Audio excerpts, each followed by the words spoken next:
الحمد لله وحده والصلاة والسلام على من لا نبي بعده وعلى آله وأصحابه وأزواجه وذرياته وأهل بيته وبارك وسلم تسليما كثيرا كثيرا.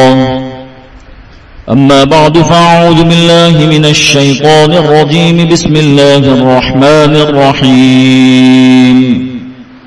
ما أصابك من حسنة فمن الله وما أصابك من سيئة فمن نفسك. صدق الله العظيم. وقال رسول الله صلى الله عليه وسلم: لا عدوى ولا طيرة ولا هامة ولا صفر، أو كما قال رسول الله صلی اللہ علیہ وسلم. محترم بزرگوں اور دینی بھائیوں، سفر کا مہینہ یہ شروع ہو چکا ہے. سفر کے مہینے کے حوالے سے کچھ وہ باتیں جو قرآن و سنت میں رسول اللہ صلی اللہ علیہ وسلم نے ارشاد فرمائی ہے، جس میں خاص طور پر سفر کے مہینے کے توہمات اور جس کو لوگ منحوس سمجھتے ہیں کہ نحوست والا مہینہ ہے، اس کی نفی فرمائی رسول اللہ صلی اللہ علیہ وسلم نے کہ سفر کا مہینہ منحوس ہرگز نہیں ہے. سفر کا مہینہ یہ برکتوں والا مہینہ ہے، اور کسی مہینے میں کسی دن میں نحوست اللہ نے نہیں رکھی. قرآن کریم میں حق تعالی شانہ فرماتے: ان عدت الشہور عند اللہ 12 شہرا فی کتاب اللہ یوم خلق السماوات والارض منها 4 حرم ذلك الدین القیم فلا تظلموا فیہن انفسکم. کہ 12 مہینے، جس کا خلاصہ یہ ہے کہ یہ 12 مہینے حق تعالی شانہ نے بنائے ہیں، انسانوں نے نہیں بنائے. کب سے بنائے ہیں؟ کیا جب سے اسلام آیا تب سے؟ نہیں، جب سے آسمان و زمین حق تعالی شانہ نے پیدا فرمائی بنائی ہیں، اسی وقت سے اللہ رب العزت نے 12 مہینے بھی پیدا کیے. 12 مہینے اللہ نے بنائے ہیں. یہ محرم، یہ صفر، یہ ربیع الاول، یہ ربیع الاخر، سارے مہینے اللہ نے بنائے ہیں. 12 مہینے. یہ 10ویں پارے میں اللہ رب العزت نے 11ویں رکوع میں اس کو بیان فرمایا ہے. آگے فرمایا: فلا تظلموا فیہن انفسکم. ان مہینوں میں اپنی طرف سے کوئی من گھڑت باتیں پیدا کر کے یا کوئی بدعات اور الحاد پیدا کر کے کوئی اس کے اندر خرابی پیدا نہ کرو. اللہ نے پیدا کیا یہ مہینے. افراط اور تفریط کا شکار نہ ہو. جب آدمی حد سے آگے بڑھتا ہے تو بدعات بنتی ہے، اور بہت گھٹاتا ہے تو الحاد بنتا ہے. نہ دین میں افراط ہے نہ تفریط ہے، بلکہ وَكَذَلِكَ جَعَلْنَاكُمْ أُمَّةً وَسَطًا لِتَكُونُوا شُهَدَاءَ عَلَى النَّاسِ وَيَكُونَ الرَّسُولُ عَلَيْكُمْ شَهِيدًا. حق تعالی شانہ فرماتے ہم نے اس امت کو معتدل امت بنایا ہے. معتدل امت بنایا ہے، جس کو لوگ کہتے ہیں بڑی بیلنس والی امت ہے. نہ افراط ہے اس میں نہ تفریط ہے. جو کچھ اور جتنا کچھ اور جس انداز سے پیارے آقا صلی اللہ علیہ وسلم نے امت کی رہنمائی کی ہے، حضرات صحابہ اکرام نے امت کی رہنمائی کی ہے، پیارے آقا صلی اللہ علیہ وسلم کی مبارک نورانی پاکیزہ فرامین کے ذریعے سے یہ امت اس کو لے کر چلتی ہے. اتنی معتدل ہے، نہ اپنی طرف سے کچھ زیادتی کرتی ہے، نہ کر سکتی ہے، نہ کمی کرتی ہے، نہ کرنا جائز ہے. بالکل معتدل امت ہے، بیلنس ہے. تو یہ سفر کے مہینے کے سلسلے میں بہت سارے توہمات ہیں. ذہن میں یہ بات آئی کہ یہ جو توہمات جو اپنی طرف سے یہ سوچنا، توہم کہتے ہیں، توہم پرستی اس کو کہتے ہیں، یہ سوچنا کہ فلاں یوں ہوا تو اب یوں ہوگا، یوں ہوا تو یوں ہوگا، کہنا اللہ کے حکم کے بغیر نہ دنیا میں کچھ ہوا نہ ہوگا۔ ایسی تربیت فرمائی ہے پیارے آقا صلی اللہ علیہ وسلم نے حضرات صحابہ کرام کی، جو مقدس جماعت اختارهم اللہ لصحبت نبیہ ولاقامت دینہ فاعرفوا لهم فضلهم واتبعوهم علی سننہ۔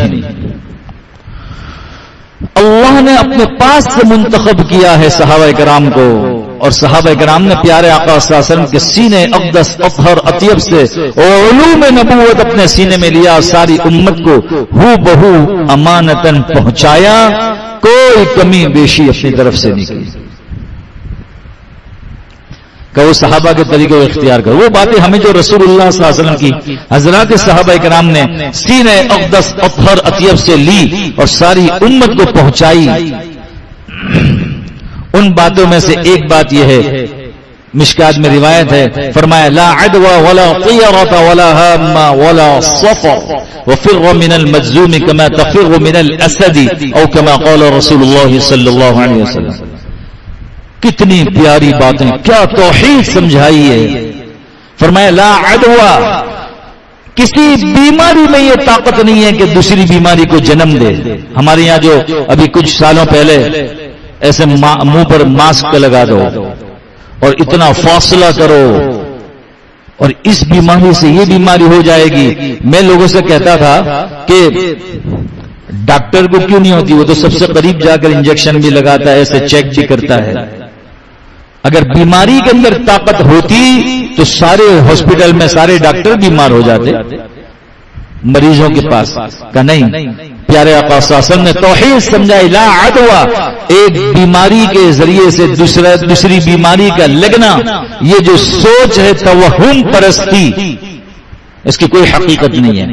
جب تک اللہ نہ چاہے کوئی بیمار کی وجہ سے بیمار نہیں ہو سکتا، ورنہ تیمارداری کے فضائل، عیادت المریض حقوق میں سے سمجھایا، حق المسلم علی المسلم خمس، رد السلام وعیادت المریض، مسلمان کے جو مسلمان پر حق ہیں، ایک روایت میں فرمایا کہ حق المسلم علی المسلم خمس، ایک روایت میں فرمایا حق المسلم علی المسلم ست، 6 حق ہیں، الگ الگ بیان فرمائے پیارے آقا صلی اللہ علیہ وسلم نے۔ فرمایا عیادت مریض، بیمار کی بیمار کرسی میں جانا، یہ اہم حق ہے۔ اگر بیماری سے بیماری کے لگنے کا عقیدہ ہوتا اور اس کی کوئی حقیقت ہوتی تو پیارے آقا صلی اللہ علیہ وسلم عیادت کا حکم نہ دیتے کہ مت جانا، تیرے کو بھی بیماری لگ جائے گی۔ توحید سمجھائی کہ نہیں، بیماری میں طاقت ہی نہیں ہے کہ دوسرے کو بیمار کرے، اللہ کے حکم کے بغیر کچھ نہیں ہوتا۔ ہاں اتنا ضرور فرمایا، جب ایسی ہوائیں چلے تو کوئی باہر ہو تو اندر نہ جائے، مثلا طاعون پلیگ پھیل جائے تو فرمایا جو باہر ہے وہ اندر نہ جائے، جو اندر ہے وہ باہر نہ جائے، باہر ہے وہ اندر نہ جائے۔ کیوں کہ ایک بیماری چل رہی ہے، پہنچانے والی ذات تو اللہ کی ہے، لیکن سبب کے درجے میں آدمی نہ جائے، کہیں اس کے ایمان میں یہ پیدا نہ ہو جائے کہ دیکھیں میں اندر گیا تو مجھے بیماری لگ گئی، اس کا ایمان خراب نہ ہو۔ اس لیے فرمایا تو اندر مت جا، اس لیے کہ اندر جائے گا تیرا ایمان تجھے کہیں کمزور نہ کرے، تیرا عقیدہ کمزور نہ ہو جائے کہ دیکھو میں اندر گیا تو بیمار ہو گیا۔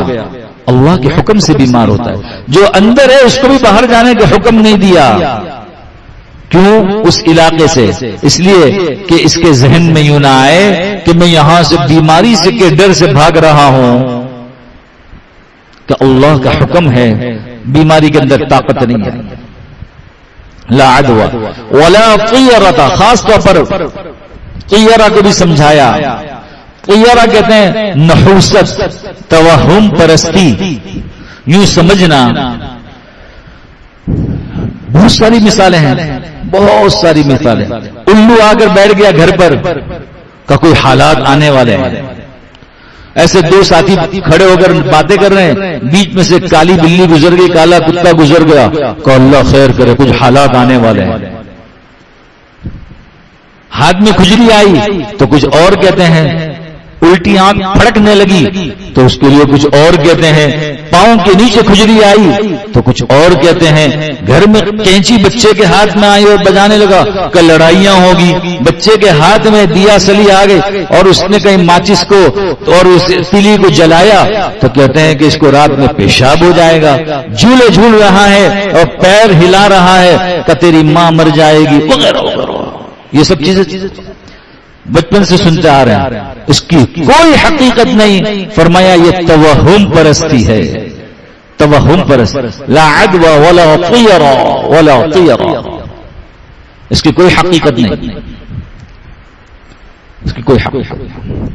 ولا ہام، زمانہ جاہلیت میں یہ غلط عقیدہ تھا کہ اگر قاتل نے مقتول کو مارا ہے، جب تک کہ قاتل سے مقتول کے ورثاء بدلہ نہ لے لیں، وہاں تک مقتول کی کھوپڑی، اس میں سے ایک پرندہ آتا ہے یا مقتول کی کھوپڑی خود آتی ہے گھر میں اور وہ یوں کہتی رہتی ہے میرے خون کا بدلہ، میرے خون کا بدلہ، میرے خون کا بدلہ. میں کبھی غور کرتا ہوں پیارے آقا صلی اللہ علیہ وسلم کی مبارک ارشادات پر، اس زمانے میں بھی لوگ کہتے ہیں کہ فلاں کا انتقال ہو گیا، اس کی روح جو ہے گھر میں بھٹک رہی ہے.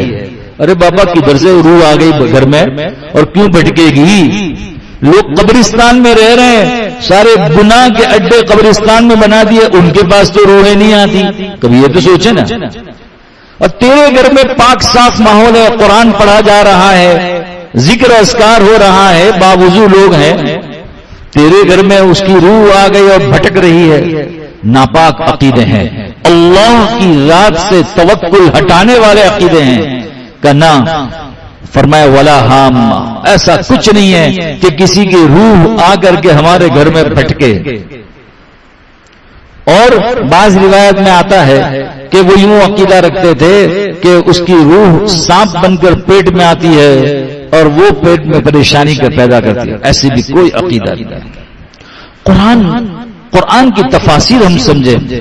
ما اصاب من حسن ما اصابك من حسنة فمن اللہ، تجھے جو خیر پہنچتی ہے، برکتیں آ رہی ہے، بھلائیاں پہنچ رہی، سب اللہ کی طرف سے. تیری عقل کا، تیری طاقت کا، تیری ہوشیاری کا کوئی دخل نہیں، اللہ کی طرف سے ہے. وما اصابك من سیئة فمن نفسك، اور تجھے تک تکلیف پہنچتی ہے، تیری روزی کی بے برکتی ہے، تیرے مال میں نقصان ہو رہا ہے، تو حالات کا شکار ہے، کسی کو تو اشارہ نہ کر کے تیری وجہ سے کہ اپنی ذات کو دیکھ، تیرا کوئی گناہ ہوگا. قرآن کہتا ہے تو اپنے اعمال کو دیکھ، تیرے اعمال بنیں گے، رحمتیں اترے گی. قرآن کریم میں 9 پارے کے دوسرے رکوع میں بھی اللہ نے اس کو بیان فرمایا. اور تیرے گناہ ہوں گے، اللہ کی ذات پر سے یقین ہٹے گا تو حالات آئیں گے. ہمیں تو یہ سمجھایا قرآن نے.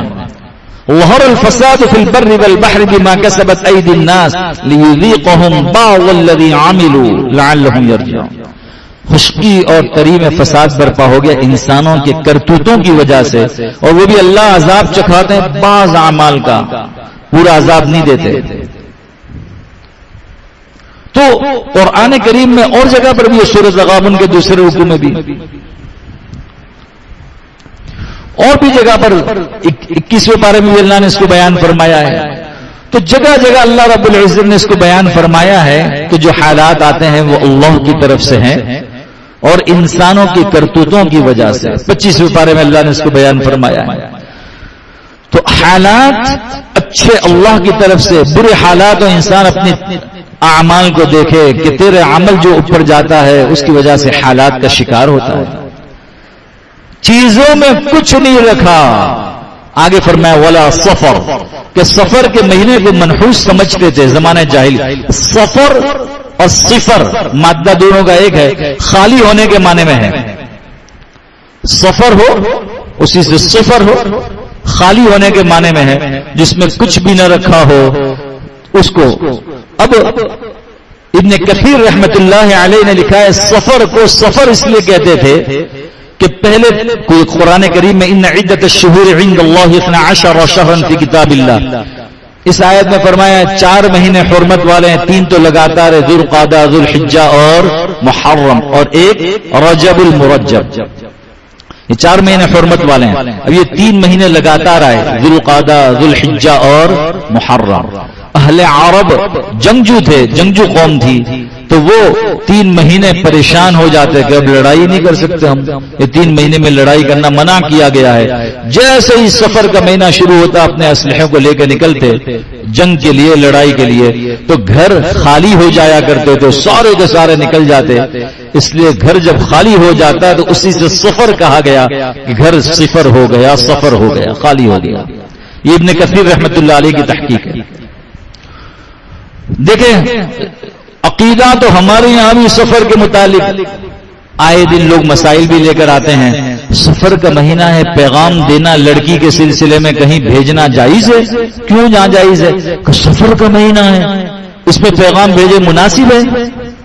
کیوں بھائی؟ کہ یہ منحوس مہینہ ہے، نعوذ باللہ من ذالک۔ مہینے اللہ نے، مجھے حدیث یاد ہے، حدیث قدسی میں فرمایا یؤذینی ابن آدم، ابن آدم مجھے ستاتا ہے، اللہ فرماتے ہیں یسب الدہر وانا الدہر، ابن آدم زمانے کو گالی دیتا ہے، فلاں مہینہ ایسا ہے، فلاں مہینہ ایسا ہے، فلاں دن ایسا ہے، فلاں رات ایسی ہے، دیکھو موسم اتنا گندا ہے، دیکھیں یہ ہمارے یہاں بہت چل رہا ہے، منع فرمایا موسم کو گندا کرنا، موسم اتنا گندا ہے۔ کیوں موسم بنانے والے کون؟ اللہ ہی، حالات کا کچھ نہیں۔ یسب الدہر، زمانے کو گالی دیتا ابن آدم، وہ انا الدہر، حق تعالی شانو فرماتے زمانہ تو ہم ہیں۔ اقلب اللیل والنہار، اللہ فرماتے دن اور رات کو الٹ پلٹ اور خلق ملت میں کرتا ہوں، کسی میں طاقت نہیں، ہم جو چاہتے ہیں کرتے ہیں، ہم موسم بھی ہم بدلتے ہیں، سب کچھ ہم کرتے ہیں۔ غزوہ خیبر کے موقع پر حدیث شریف کے اندر یہ واقعہ موجود ہے، مغازی کے اندر، کہ غزوہ خیبر کے موقع پر فجر کی نماز پڑھا کر رسول اللہ صلی اللہ علیہ وسلم متوجہ ہوئے حضرات صحابہ کرام کی طرف، بارش ہوئی تھی رات میں، اچھی بارش ہوئی تھی، تو پیارے آقا صلی اللہ علیہ وسلم کے الفاظ یہ تھے کہ آج رات حق تعالی شانہ نے بارش برسائی ہے، جس شخص نے یوں کہا کہ فلاں ستارے کے آگے پیچھے اور حرکت میں آنے سے بارش ہوئی، اس کا تو ایمان گیا، اللہ کی ذات پر اس کا ایمان نہیں ہے۔ اور جس نے یوں کہا بارش برسانے والے بھی اللہ، بارش روکنے والے بھی اللہ، وہ ایمان والا ہے۔ ایک ایک چیز ایسی تربیت فرمائی ہے رسول اللہ صلی اللہ علیہ وسلم، اللہ کے حکم کے بغیر کچھ نہیں ہوتا۔ انسان کسی اور انسان کو یا چیزوں کو مورد الزام نہ ٹھہرائیں کہ تیری وجہ سے، موسم کی وجہ سے، اس کی نہیں، اللہ کے حکم کے تابع ہر چیز۔ تو سفر کے متعلق فرمایا سفر منحوس مہینہ نہیں ہے۔ یہ عجیب بات یہ دیکھیں، نام مہینوں کے ساتھ ایک صفت لگاتے ہیں۔ اب رجب ہے، رجب المرجب، بابرکت مہینہ، رمضان المکرم یا رمضان شریف، رمضان ایسا مکرم مہینہ ہے۔ اور اسی طریقے سے جب سفر کا مہینہ، اس کی نحوست جو لوگوں کے ذہن میں بیٹھی ہوئی ہے کہ یہ منحوس مہینہ، اس نے فرمایا سفر الموفر، کامیابی والا مہینہ ہے، یہ نحوست والا مہینہ نہیں ہے، موفر، غفر سے بنا ہے۔ اس لیے پیارے آقا صلی اللہ علیہ وسلم کا ارشاد ہے نیک فالی لو اور بد فالی سے بچو۔ نیک فالی کیا؟ ایک آدمی بیمار ہے، محدثین نے اس کی مثالیں دی ہیں، ایک آدمی سانپ کا ڈسا ہوا ہے اور کسی نے کہا کہ دیکھو سلیم صاحب آ گئے، سالم صاحب آ گئے یا سلیم صاحب آ گئے تو سلامتی پائے گا۔ اس سے نیک فالی لی کہ سلیم آ گئے، گویا یہ سانپ کا ڈسا سلامتی پائے گا۔ بلکہ علماء نے لکھا ہے سانپ کے ڈسے کو نیک فالی لیتے ہوئے اہل عرب جو سمجھدار تھے وہ کہتے تھے ھذا سلیم، یہ سلیم ہے، یعنی سلامت ہی پائے گا، فکر نہ کرو. اور ہمارے یہاں کوئی بیمار ہوتا ہے اور اب گیا، کہتے گیا. پیارے آقا صلی اللہ علیہ وسلم فرمایا لا بأس طہور انشاء اللہ، اللهم اذهب البأس رب الناس واشف انت الشافي لا شفاء الا شفاؤك شفاء لا يغادر سقما یا سقما.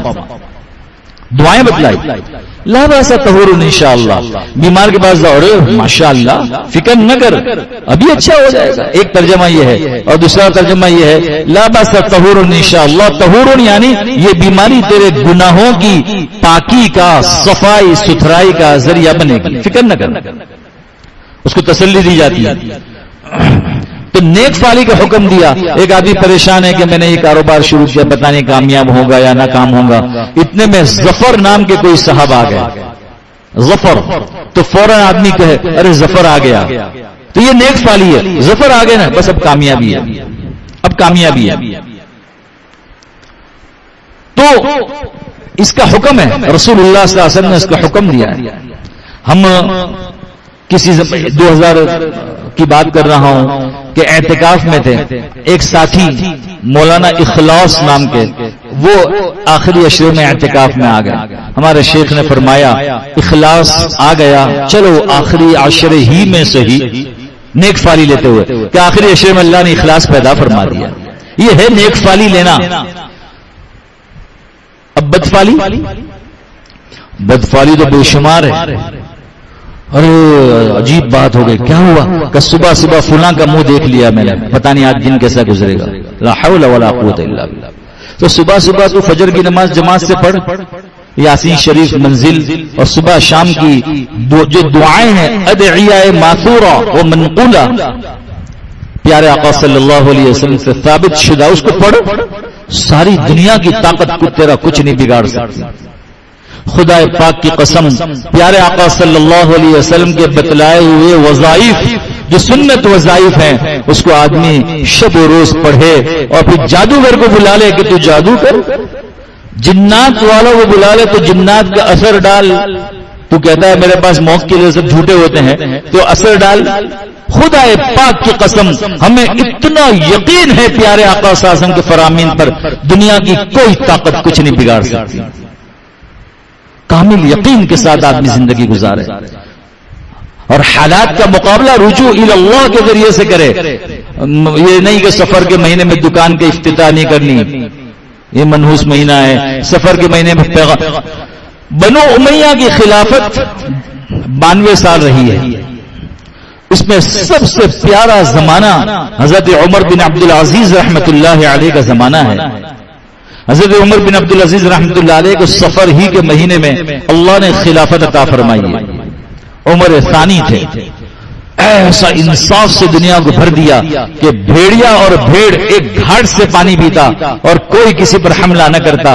ایک دن اچانک ایک کسان نے دیکھا جو باغ کے اندر پانی سینچ رہا تھا، اس نے دیکھا کہ بھیڑیے نے بھیڑ پر حملہ کر دیا. وہ بھی اللہ والے ہوا کرتے تھے. اس نے ایک ٹھنڈی آہ بھری اور کہا ایسا لگتا ہے اس حکومت کا ذمہ دار جو تقوی، طہارت، عفت اور پاک دامنی سے مزین اور آراستہ وہ پیراستہ تھا، آج دنیا سے چل گیا ہے، انتقال ہو گیا. جب دیکھا تحقیق کی پتہ چلا ان کا انتقال ہوا. اس کے اثرات جانوروں پر بھی پڑتے ہیں. جانور نے، بھیڑیے نے بھیڑ پر حملہ کر دیا. تو وہ جو حضرت عمر بن عبد العزیز رحمۃ اللہ علیہ کا زمانہ تھا، سفر میں پیارے آقا صلی اللہ علیہ وسلم نے اعلان فرمایا تھا کہ ایک زمانہ آئے گا جس طرح اس زمانے میں کہتے تھے نا روس روس روس، کیا ہوگا؟ الحمدللہ کالی پگڑی والے، اونچے پائجامے والوں نے اس کو ختم کر کے رکھ دیا. پھر آیا کہ یہ امریکہ کا کیا ہوگا؟ اللہ نے انہیں بھی انہی کے ذریعے سے ختم کر کے رکھ دیا. اور دنیا کی طاقتوں کو بھی انشاءاللہ ختم کیا جائے گا جب اسلام نافذ ہوگا. انشاءاللہ اسلام نافذ ہونے کی دعائیں کریں. جب شریعت نافذ ہوگی، نہ چوری ہوگی، نہ ڈکیتی ہوگی، نہ زنا، کچھ بھی نہیں ہوگا انشاءاللہ. انصاف کے ساتھ سب کو سب کے حقوق دیے جائیں گے انشاءاللہ. لیکن لوگ ڈرتے ہیں اسلام آئے گا تو کیا، اسلام آئے گا تو امن آئے گا. سلم سے بنا ہے.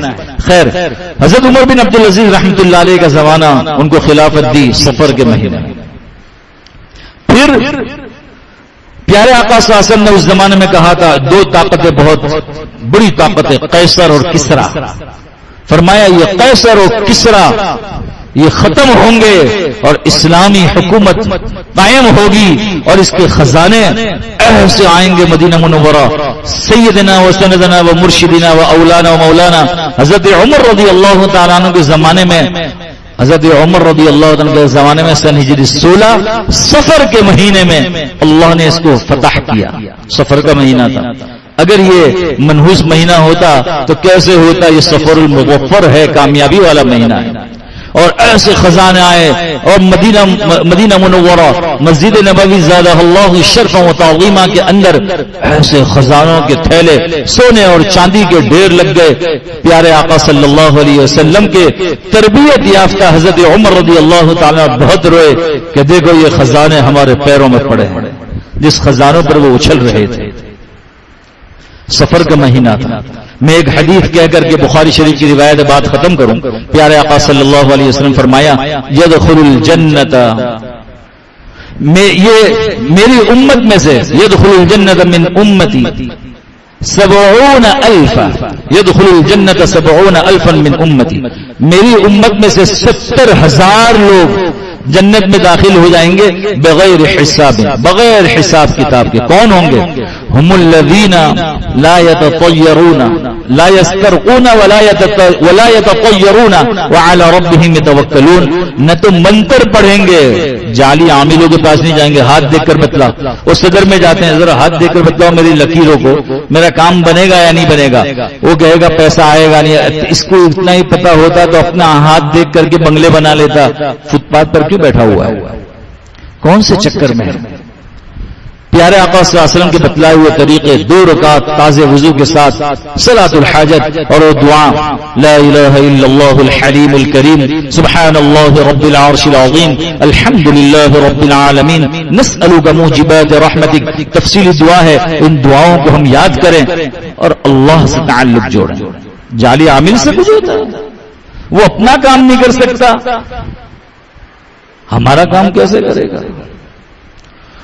فرمایا جو منتر نہیں پڑھیں گے، لا یسترقون ولا یتطیرون، بدشگونی نہیں لیں گے، کسی چیز کو نحوست والا نہیں سمجھیں گے. وعلی ربہم یتوکلون، اور ایک اکیلے اللہ پر کامل بھروسہ اور یقین رکھیں گے.